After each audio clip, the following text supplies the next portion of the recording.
صباح التفاؤل والجمال والخير. مهما واجهتك عقبات في الحياة، العقبات دي ما هي إلا نوع اختبار لقدرتك وتحملك.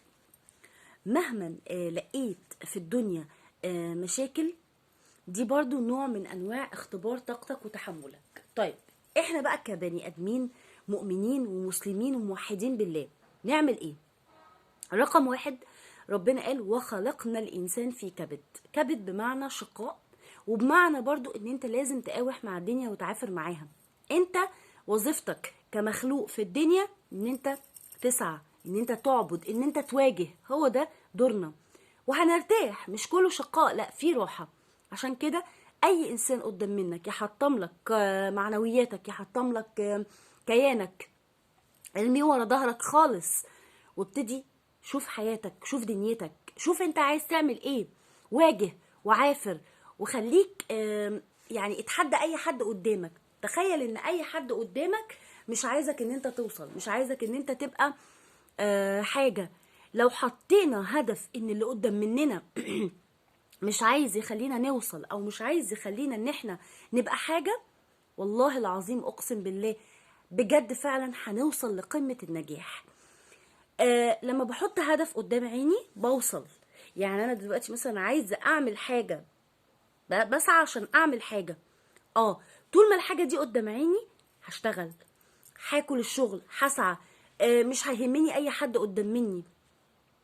رقيبنا الرقيب الوحيد، وقلتها مليون ألف مرة وما زلت بقولها لحد الآن، الرقيب الوحيد في حياتنا هو الله عز وجل. مفيش أي إنسان أبدا، تمام، يقدر إن هو يخوفك. الحاجة الوحيدة اللي تخوفك ضميرك وربنا. ربنا طبعا قبل ضميرك، بعد كده ضميرك. إن أنا بشوف أنا إيه اللي ممكن إن أنا أعمله يرضيني ويرضي ربنا، أو يرضي ربنا أولا ثم يرضيني. ده رقم واحد. رقم اتنين، الأنماط الشخصيات اللي هي المريضة الغير سوية اتبدرت عندنا في المجتمع. بمعنى بقينا دلوقتي مجتمع اتملى بالظلمة. الظلمة اللي هي ايه؟ ان بعض الاشخاص الجهلة اللي هما مش فاهمين اي حاجة يقولوا ان هما فاهمين ومتعلمين وعارفين. ده رقم واحد. وتبص جواه تلاقيه ولا فاهم ولا عارف ولا درس اي حاجة. تمام؟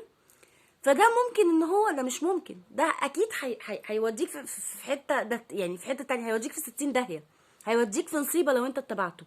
فعشان كده انا اتعلمت وفهمت ودرست الدنيا. اذا انا دلوقتي الخطه بتاعتي بتقول ايه؟ شغلي، مجهودي، اسعى السعي، واي حاجه تانية ورا ظهري، اي حاجه تانية ورا ظهري. اذا الموضوع يتوقف عليك انت. انا مش هسأل ومش هحاسب الشخص اللي قدام منك، ولا هقول مين بيستفزك ومين مش بيستفزك، ومين عايز يضرك ومين مش عايز يضرك. انت صاحب قرار نفسك. بمعنى انت اللي تقدر تبعد الشر، وانت اللي تقدر تجيب الشر. اذا واجهك شخص او الشخصية دي غير سوية، ارادت ان تقلل من شأنك، ارادت ان هي تحطمك، ارادت ان هي تدمرك، الشخص ده ولا كأنه موجود اصلا. انت مش شايفه خالص.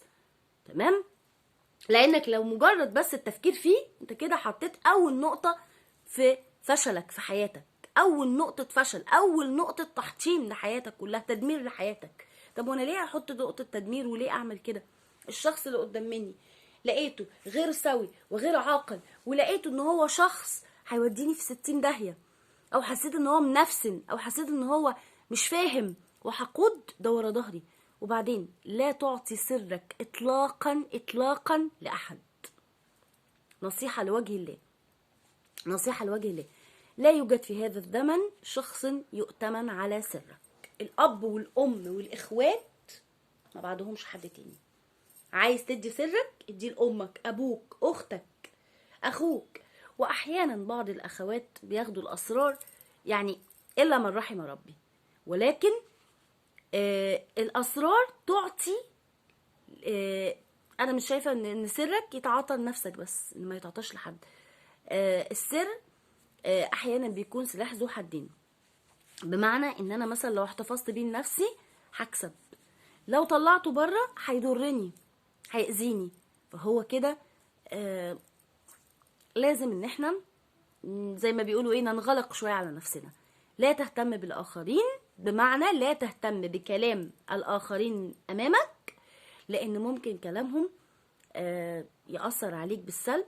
خليك ماشي في طريقك، خليكي ماشية في طريقك، اجتهدي، اسعى، تعلم، حاول، فكر،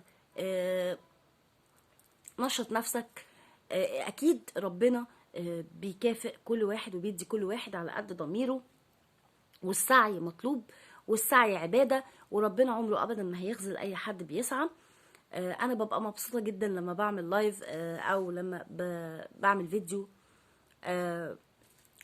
على قناة عن المواضيع الحياتية اللي احنا بنواجهها، وعن بعض النفوس الغير طبيعية المريضة اللي احنا بنشوفها في حياتنا. نأمل من الله عز وجل ان هو بجد فعلا يصلح من النفوس دي، لان النفوس دي بجد فعلا هي اللي هتدمرنا، وهي اللي هتوصلنا الى زي ما بيقولوا ايه، علامات القيامة. وارجع اقول اذا كثر الطاغون ارسل الله الطاعون. وده احنا كده وصلنا لزمن ان احنا او لفترة امراض كتير، امراض كتير، امراض كتير، وطاعون ووفيات كتير وامراض ملهاش علاج. ليه؟ لان الطاغون كتير جدا جدا جدا. واذا كثر الطاغون ارسل الله الطاعون. اللهم ارحمنا برحمتك يا رب العزة. وان شاء الله باذن الله اشوفكم ان شاء الله على فيديو جديد بألف خير. مش عايزه اقفل معاكم، مش عايزه انهي لايف، بس انا بحب ما اطولش في لايفاتي عشان ما بقاش انسانه ممله. يعني عشان في ناس تقول لك ايه، انت بتطولي ليه، انت مش عارفه ايه. لا يا عمي، انا مش بطول، انا بقول الكلمتين بتوعي وخلاص.